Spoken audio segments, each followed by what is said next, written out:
Hello friends, welcome to Kalai Samayal. இன்னைக்கு நம்ம பார்க்க போற ரெசிபி மேங்கோ ஐஸ்கிரீம். இந்த சம்மர் சீசன்ல நம்ம வீட்லயே குளுகுளுன்னு மேங்கோ ஐஸ்கிரீம் செஞ்சு சாப்பிடலாம். இந்த மேங்கோ ஐஸ்கிரீம் ரொம்ப டேஸ்டியா இருக்கும். வாங்க அது எப்படி செய்யறதுன்னு பார்க்கலாம். இப்போ அடுப்புல ஒரு கடாய் வச்சுக்கலாம். கடாய் நல்லா காஞ்சதும் 1.5 கப் வந்துட்டு கெட்டியான பால் ஊத்திக்கலாம்.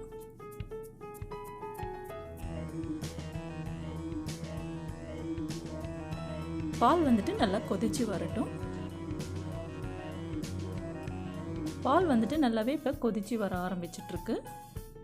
இப்போ இது கூட 1/4 கப் அளவுக்கு சர்க்கரை ஆட் பண்ணிக்கலாம்.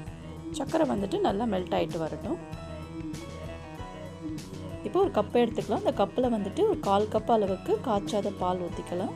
இந்த பாலில் வந்துட்டு 1 டேபிள் ஸ்பூன் அளவுக்கு கார்ன்ஃப்ளவர் ஆட் பண்ணிக்கலாம். இப்போ இந்த கார்ன்ஃப்ளவர் வந்துட்டு நல்லா கெட்டிகள் இல்லாமல் இதை மாதிரி மிக்ஸ் பண்ணி எடுத்துக்கலாம். நம்ம ரெடி பண்ணி வச்சுருந்த கார்ன்ஃப்ளவர் வந்து இந்த பாலில் ஊற்றி கொஞ்சம் கொஞ்சமாக மிக்ஸ் பண்ணி விடணும். நம்ம இந்த கார்ன்ஃப்ளவர் ஊற்றும் போது இந்த பால் வந்துட்டு கொஞ்சம் கெட்டியாக ஆரம்பிக்கும். அதனால் வந்துட்டு நம்ம மீடியமான ஃப்ளேமில் வச்சுட்டு நம்ம கிளறி விடணும். இப்போ நம்ம கார்ன்ஃப்ளவர் ஊற்றி முடிச்சதும் அந்த பால் வந்துட்டு நல்லா கெட்டியாக ஆரம்பிச்சிடுது. இந்த ஸ்டேஜில் நம்ம ஸ்டவ் ஆஃப் பண்ணிடலாம். இப்போ இந்த பால் வந்துட்டு நம்ம ஆற வச்சிடலாம். 1 கப்பு வந்து மாம்பழம் எடுத்துக்கலாம். நல்லா பழுத்த பழமாக எடுத்துக்கோங்க. நல்லா டேஸ்ட்டாக இருக்கிற மாம்பழமாக பார்த்து எடுத்துக்கோங்க. அப்போ தான் ஐஸ்கிரீம் செய்யும்போது ரொம்ப டேஸ்டியாக இருக்கும். இப்போ இந்த மாம்பழத்தை வந்து ஒரு மிக்ஸி ஜாரில் மாற்றி நல்லா வந்து பேஸ்ட்டு மாதிரி நம்ம அரைச்சி எடுத்துக்கலாம்.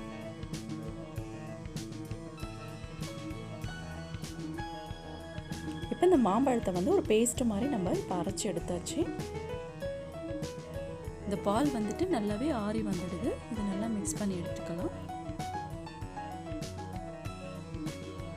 நம்ம கிரைண்ட் பண்ணி வச்சுருந்த இந்த மாம்பழத்துக்கு கூட இந்த ஆற வச்ச பால் வந்து இந்த மிக்ஸி ஜார்லேயே ஊற்றி இது ரெண்டுத்தையும் நம்ம கிரைண்ட் பண்ணி எடுத்துக்கலாம். இப்போ இது கூட 1 டேபிள் ஸ்பூன் மலாய் சேர்த்துக்கலாம்.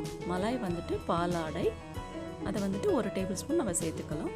இந்த பாலாடை வந்து நம்ம சேர்த்து செய்யும்போது ஐஸ்கிரீம் ரொம்ப டேஸ்டியாக இருக்கும். இப்போ இது எல்லாத்தையும் நம்ம கிரைண்ட் பண்ணி எடுத்துக்கலாம்.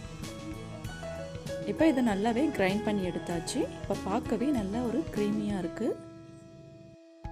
கிரைண்ட் பண்ண இந்த க்ரீமை வந்துட்டு ஒரு கண்டெய்னரில் சேர்த்துடலாம். இப்போ இதை நல்லா கவர் பண்ணிவிட்டு ஃப்ரீசரில் ஒரு 1 ஹவர் வச்சிடலாம். இதில் கொஞ்சமாக வந்துட்டு மில்க் க்ரீமாக எடுத்து வச்சுருக்கேன், மேங்கோ க்ரீமாக எடுத்து வச்சுருக்கேன். இதை வந்துட்டு நம்ம கிளாஸில் ஊற்றிட்டு ஐஸ்கிரீம் செய்யலாம். இப்போ ஐஸ்கிரீம் ஊற்றுறதுக்கு 2 கிளாஸ் எடுத்துக்கலாம். ஃபஸ்ட்டு வந்து 1/4 கிளாஸ் வந்துட்டு மேங்கோ க்ரீம் ஊற்றிக்கலாம். இதுக்கு நடுவில் மில்க் க்ரீம் கொஞ்சம் ஊற்றிக்கலாம். இதுக்கு மேலே கொஞ்சமாக மேங்கோ க்ரீம் ஊற்றிக்கலாம். அந்த ஐஸ்கிரீம் கிளாஸை வந்துட்டு பாயில் பேப்பர் வச்சுட்டு கவர் பண்ணிடலாம். ஐஸ்கிரீம் கிளாஸை வந்துட்டு நம்ம பாயில் பேப்பர் போட்டு கவர் பண்ணியாச்சு. இது கூட 2 ஐஸ்கிரீம் ஸ்டிக்கையும் வச்சுடலாம். இந்த ஐஸ்கிரீம் கிளாஸ் வந்துட்டு ஃப்ரீசரில் 8 ஹவர்ஸ் இருக்கட்டும். இப்போ இந்த ஐஸ்கிரீம் வந்துட்டு 1 ஹவர் ஆகிடுச்சு. நம்ம ஃப்ரீசர்லேருந்து எடுத்தாச்சு. இப்போ கொஞ்சம் நல்லா ஐஸாகி வந்திருக்கு. இப்போ இதை நல்லா மிக்ஸ் பண்ணி விட்டுக்கலாம்.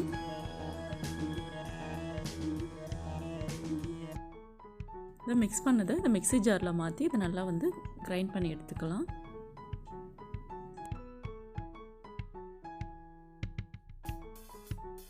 இப்போ நம்ம செகண்ட் டைம் வந்து நம்ம கிரைண்ட் பண்ணி எடுத்துருக்கோம். பார்க்குறதுக்கு நல்ல ஒரு க்ரீமியாக இருக்குது. இப்போ மறுபடிக்கும் அதே கண்டெய்னரில் மாற்றிடலாம். இந்த கண்டெய்னர் வந்துட்டு டைட்டாக கவர் பண்ணி வச்சிடலாம். ஃப்ரீசரில் ஒரு 8 மணி நேரம். இப்போ 8 மணி நேரம் ஆயிடுச்சு. திறந்து பார்க்கலாம் எப்படி இருக்குன்னு. இப்போ நல்லா ஐஸ்கிரீம் வந்து ரெடி ஆகிடுச்சு. இப்போ இதை ஒரு பிளேட்டுக்கு மாற்றிடலாம். இப்போ இது மாதிரி லைட்டாக வந்துட்டு தட்டினீங்கன்னா அழகாக வந்துடும். இதுக்கு மேலே வந்துட்டு தேவையான நட்ஸ் இதில் போட்டுக்கலாம். நான் வந்து பாதாம் அண்ட் பிஸ்தா வந்துட்டு ஆட் பண்ணியிருக்கேன். இப்போ நம்ம கட் பண்ணி பார்க்கலாம். இப்போ மேங்கோ ஐஸ்கிரீம் சூப்பராக ரெடி ஆகிடுச்சு. இப்போ ஆல்ரெடி நம்ம கிளாஸில் செஞ்சுருக்க ஐஸையும் ஓப்பன் பண்ணி பார்க்கலாம் எப்படி இருக்குன்னு.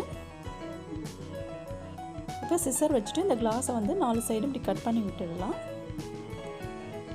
இப்போ ஐஸ்கிரீம் வந்துட்டு எடுக்கிறதுக்கு நமக்கு ஈஸியாக இருக்கும்.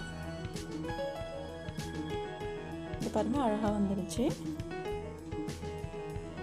இப்போ நம்ம கிளாஸில் செஞ்ச ஐஸ்கிரீமும் உங்களுக்கு சூப்பராக வந்திருக்கு.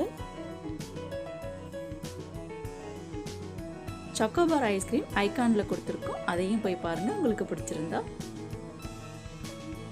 சூப்பரான மேங்கோ ஐஸ்கிரீம் ரெடி ஆயிடுச்சுங்க. நீங்களும் இது மாதிரி செஞ்சு பாருங்கள் ஃப்ரெண்ட்ஸ். உங்களுக்கு பிடிச்சிருந்தா கலை சமையலை லைக், ஷேர் அண்ட் சப்ஸ்கிரைப் பண்ணுங்கள். தேங்க்யூ ஃபார் வாட்சிங்.